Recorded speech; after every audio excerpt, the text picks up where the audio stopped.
The truth will rise. Jabari's story. In the small village of Kinyani, life was peaceful. The people were kind, the fields were green, and the river sang softly as it flowed. Among them lived Jabari, a quiet farmer known for his gentle heart and hard work. He tilled the land with patience and shared his harvest with those in need. But one day, that peace shattered. A scream pierced the air, drawing everyone to the village square. The chief's niece stood trembling, pointing at Jabari. "He is a monster," she cried. "He attacked me in the forest." The villagers gasped. Jabari froze in shock. "I didn't do anything," he said, his voice shaking. "I was working in my fields." But his words were drowned by whispers of anger. "He must be punished," the villagers shouted. The chief's face darkened with fury. "You have shamed us, Jabari," he thundered. "Leave this village and never return."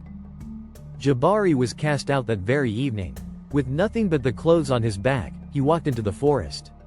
His heart ached, not just from the false accusation but from the betrayal of the people he loved. Survival in the shadows.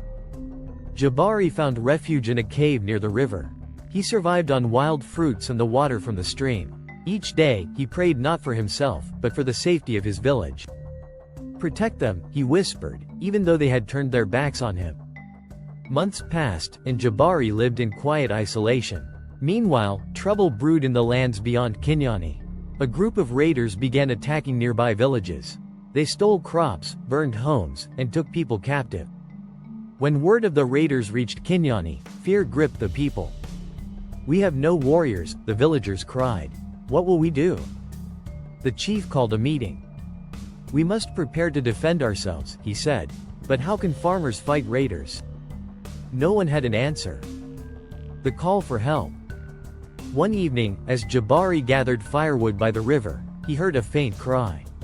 He turned to see a young boy stumbling toward him, blood trickling from his forehead. "Help," the boy gasped. "The raiders are coming. They will attack Kinyani tonight." Jabari's heart pounded. Despite his banishment, he couldn't ignore the danger. He carried the boy to safety, cleaned his wounds, and made a decision. "I must go back," he said to himself. "No matter what they've done, I can't let them suffer." Jabari's return. That night, Jabari returned to the village under the cover of darkness. The sight of his old home filled him with pain, but he pushed it aside. He approached the chief's hut and knelt before the elders. "The raiders will attack tonight," he said. "I know how to stop them." The chief glared at him. "Why should we trust you?" he spat. "You are a disgrace to this village." Jabari met his gaze calmly. "You may not trust me, but I still care for Kinyani. Let me help, or everything you've built will be destroyed." The elders hesitated. Finally, the chief nodded. "Very well, Jabari. But if this is a trick, you will pay the price." The battle plan. Jabari wasted no time. He taught the villagers how to use their farming tools as weapons, how to swing a hoe like a sword and use a pitchfork as a spear. He led them to the forest, where they set traps along the raiders' paths, hidden pits, tripwires, and thorn barriers. "Stand together," he told them. "We are stronger when we fight for our families and our home." As night fell, the villagers took their positions. Fear hung in the air, but Jabari's calm confidence gave them courage. The attack. The raiders came just as the boy had warned. They crept through the forest, but their steps triggered the traps.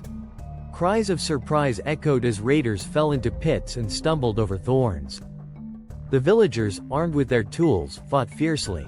Jabari led the charge, his bravery shining through. He defended the weak, protected the wounded, and stood like a shield between the raiders and his people. By dawn, the raiders had fled, leaving Kinyani victorious. The villagers cheered, but their joy was mixed with guilt.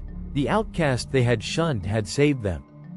The truth comes to light as the villagers tended to the wounded. The chief's niece stepped forward, her face pale and her hands trembling. "I have a confession," she whispered. "Jabari did not hurt me. I lied to protect someone else." The crowd fell silent. "Why would you do such a thing?" the chief demanded. Through tears, she explained. She had been attacked by another man who had since fled the village.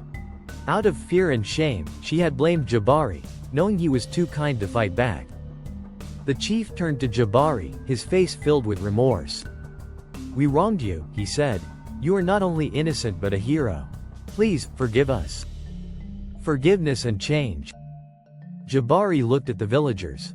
He had every reason to walk away, but instead, he said, "I forgive you. But let this be a lesson.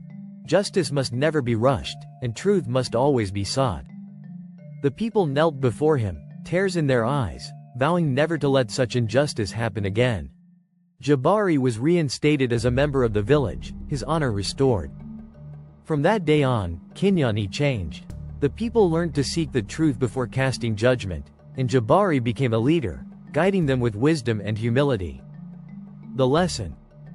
The scars of the past remained, but they served as a reminder. The truth may be buried, but it will always rise to the surface. Forgiveness has the power to heal even the deepest wounds. And so, the village of Kinyani flourished, united by the lessons learned from a quiet farmer who proved that courage and kindness could change the world.